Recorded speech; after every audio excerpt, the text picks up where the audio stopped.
Hello students. In continuation with our previous topic, we will discuss the lesson crop production and management. What are weeds? The unwanted plants that grow along with the cultivated crops. They are known as weeds. They adversely affect the health of the crop plants and its yield.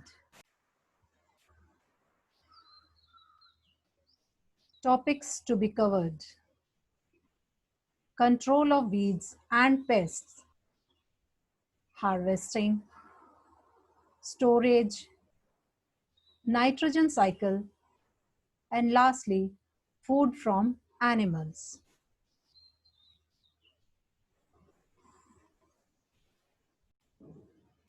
Here you can see one slide which is showing the protection from weeds. Now, what do you mean by weeds? Weeds are nothing but the unwanted plants that grow along with the cultivated crops in a field are called weeds. They adversely affect the health of the crop plant and its yield. The process of removing weeds from the agricultural field is called weeding. Methods of weeding. There are different methods of weeding.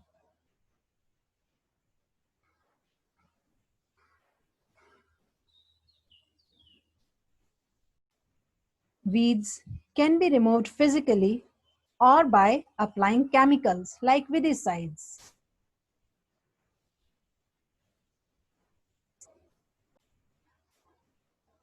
Once the crop is mature and ready, it has to be cut. The process of cutting and gathering the mature crop is known as harvesting. A crop usually takes around 3 or 4 months to mature, after which it is harvested and left in the sun to dry. Manual harvesting is time consuming and laborious. A harvester called combine is used nowadays, which combine three separate processes, namely reaping, threshing, and winnowing.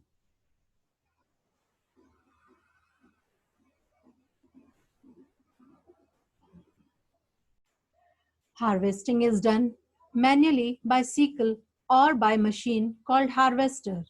Removing of grains from chaff is called threshing. Separation of grains and chaff is also done by small farmers by using winnowing process. After harvesting, there is another method or process which is storage. So the harvested crops need to be stored and protected from damage till its final use. Once the harvested crop is threshed and winnowed, it is sun-dried properly to remove its moisture content. After drying, the grains are packed in jute bags or metal containers. Large-scale storage of grains is done in silos, godowns, and granaries. The silos are huge, tall containers that can accommodate grains at different levels. The grains can be taken out through the openings provided at each level.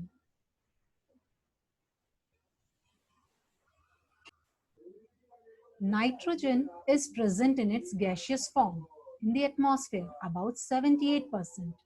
All living things require nitrogen for protein synthesis. Living organisms cannot directly use the nitrogen, so it has to convert it into nitrogenous compounds.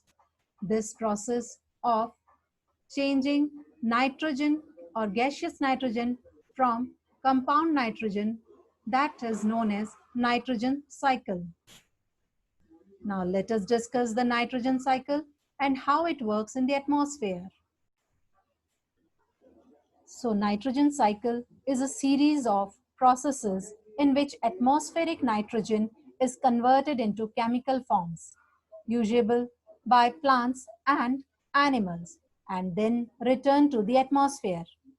The five processes that is involved in nitrogen fixation and nitrogen cycle are nitrogen fixation, nitrogen assimilation, ammonification, denitrification.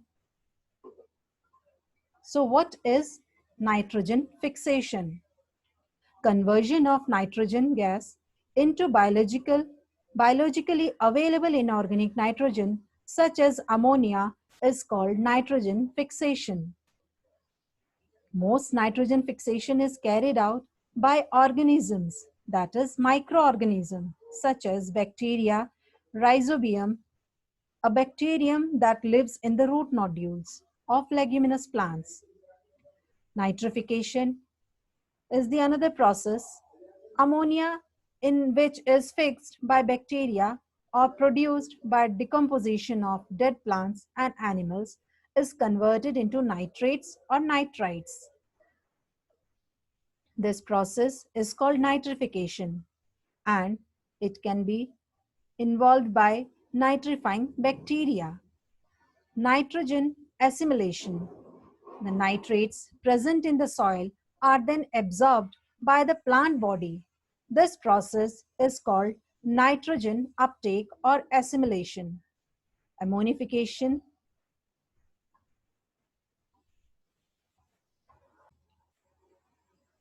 After a plant or an animal dies, microorganisms and other soil organisms act on its body and convert the organic nitrogen present into ammonia and ammonium compounds. This process is called ammonification. Denitrification. Some of the nitrates present in the soil are absorbed by a plant. The remaining nitrates are converted into nitrogen gas by denitrifying bacteria. This nitrogen gas is released into the atmosphere by completing the nitrogen cycle. Here you can see the process of nitrogen cycle and how it works.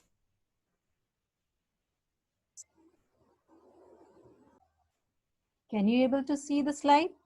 This is food from animals. There are various products we obtain from animals such as milk, eggs, meat, silk, honey, wool, and fur. Animals are bred and raised on a large scale to produce these foods. This practice of breeding and raising animals on a large scale is known as animal husbandry.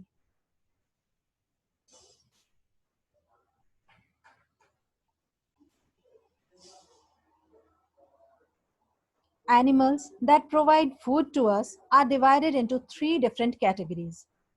First, dairy animals, poultry animals, and fish farming. What are dairy animals? Animals like cow, buffalo, goat, etc. are provided us with milk, are known as dairy animals. Poultry animals, meat, and eggs are obtained from poultry birds like hen, turkey, and ducks. Fish farming, it involves raising fish commercially in tanks or enclosures to be used as food.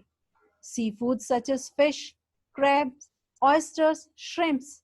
These are the different examples which we can get from fish farming.